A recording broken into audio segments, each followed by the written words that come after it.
السلام عليكم حبايبي، ازيكم عاملين ايه؟ يا رب تكونوا بخير. معاكم ياسمين نظم من قناه جوري لتعليم الكروشيه. النهارده ان شاء الله هنعمل مع بعض شنطه كروست او بورتوفيه حسب ما انت حابه توظفيها. ممكن تركبي لها سلسله او تعملي لها يد وتبقى شنطه، او ممكن تشيليها كده وتبقى بورتوفيه. هشتغل بخيط مكرميه قطن، ينفع تشتغلي بخيط مكرميه سلسله او خيط مكرميه مصري. سمك الخيط ده 2 ملي. هشتغل بإبرة 3.5، ممكن تشتغلي بإبرة 4 أو 3. يلا نبدأ على طريقة العمل. بس قبل ما نبتدي، يا ريت لو أول مرة بتشوفيني يا ريت تشتركي عندي في القناة وتفعلي الجرس وتسيبي لي كومنت تقولي لي رأيك ايه في الشنطة وبتشاهديني من أي بلد. يلا بينا على طريقة العمل. هبدأ أعمل عقدة وهرتفع 28 سلسلة.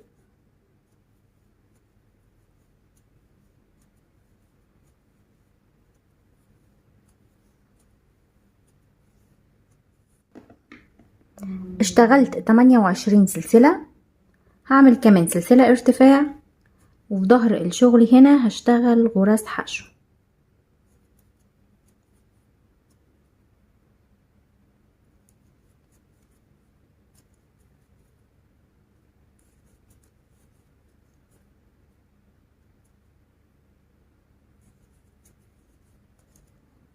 هشتغل 28 غرزة.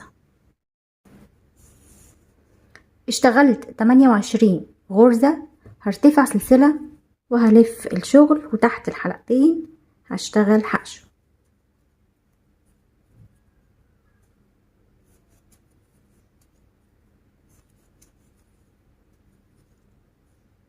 هكمل لحد ما اوصل لاخر السطر وارتفع سلسلة والف الشغل واشتغل عدد سطور.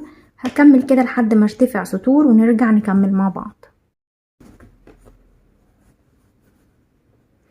ارتفعت 40 سطر، 22 سنتي طول، والعرض 17 سنتي. ده كده جسم الشنطة او المحفظة. هبدأ دلوقتي اشتغل القلاب. هرتفع سلسلة وهلف الشغل.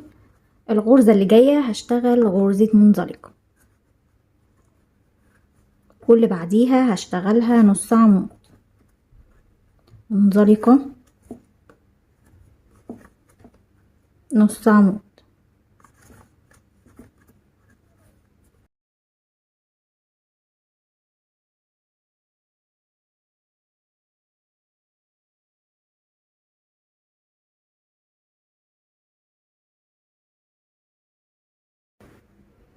خلصت السطر كله غرزة منزلقة نص عمود. بدأت بمنزلقة واخر غرزة كانت معايا نص عمود.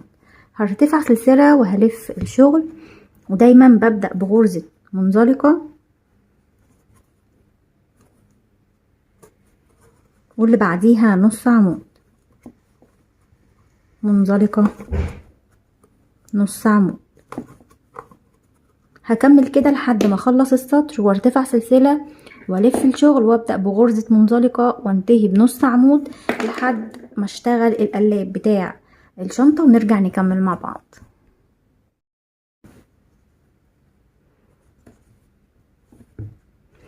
ارتفعت 13 سطر،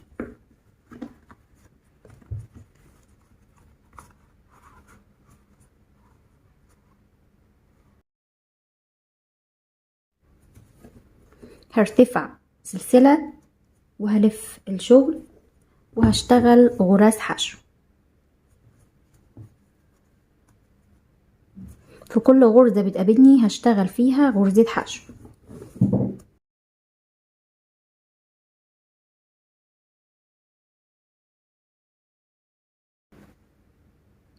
خلصت السطر كله غرزة حشو.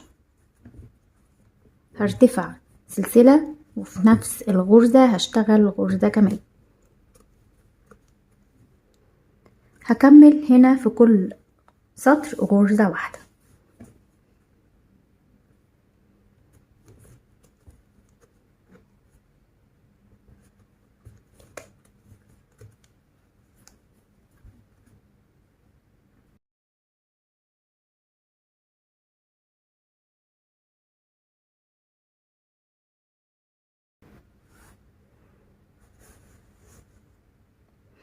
خلصت السطر كله غرز حشو، هاجي هنا في اول غرزة في السطر تحت الحلقتين وهشتغل حشو وارتفع سلسلة، وفي نفس المكان هشتغل حشو. في كل غرزة من الغرز دي هشتغل غرزة واحدة.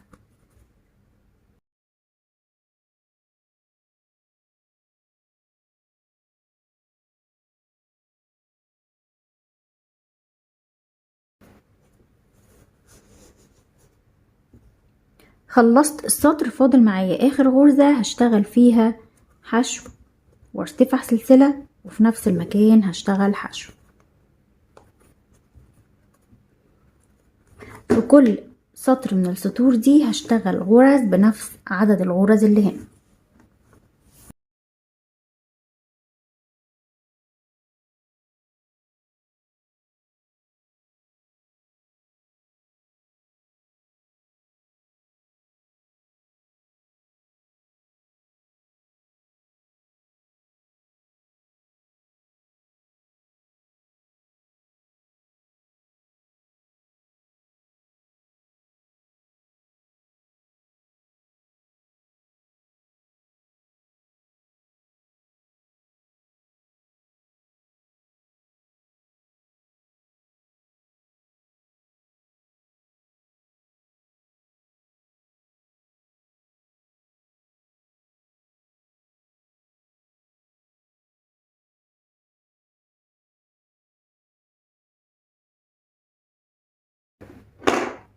هعمل عقدة وهرتفع نفس عدد الغرز اللي انا ابتديت بيه، ابتديت ب28 سلسلة، هرتفع 28 سلسلة وهشتغل عليهم غرز حشو. هشتغل بالظبط نفس عدد الغرز اللي انا اشتغلتهم هنا، غرز الحشو بس مش القلاب. اشتغلت 40 سطر وهبدأ احوطهم بغرز الحشو. هشتغل 28 سلسلة وهرتفع عليهم 40 سطر وهحوطهم بغرز الحشو، ونرجع نكمل مع بعض. القطعة بتاعتي بالشكل ده اشتغلت عليها زي ما اتفقنا، ارتفعت 28 سلسلة وسلسلة ارتفاع، وارتفعت 40 سطر وحوطتهم بغرز الحشو. القطعة دي هتبقى الأمام هنا والجيب الخلفي بالشكل ده كده.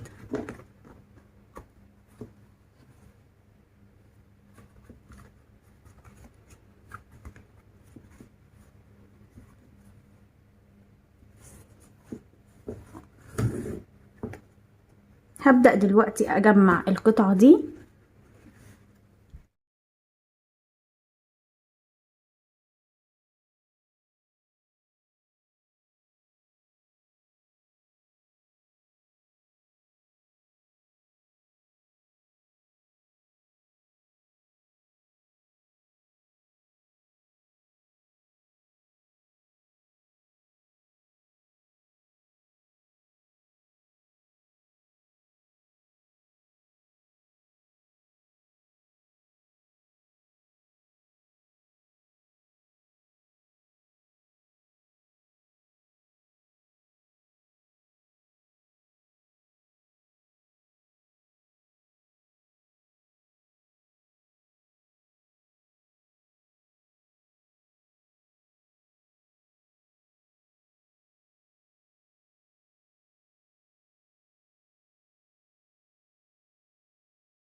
وبكده حبايبي تكون الشنطة خلصت معايا. لو حابة تمسكيها بورتوفيه بتشيلي الحلقة والسلسلة، او لو حباها شنطة هتبقى حلوة جدا.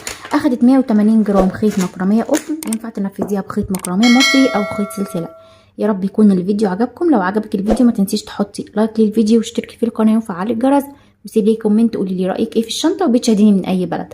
انتظروني ان شاء الله في فيديو جديد، والسلام عليكم ورحمة الله.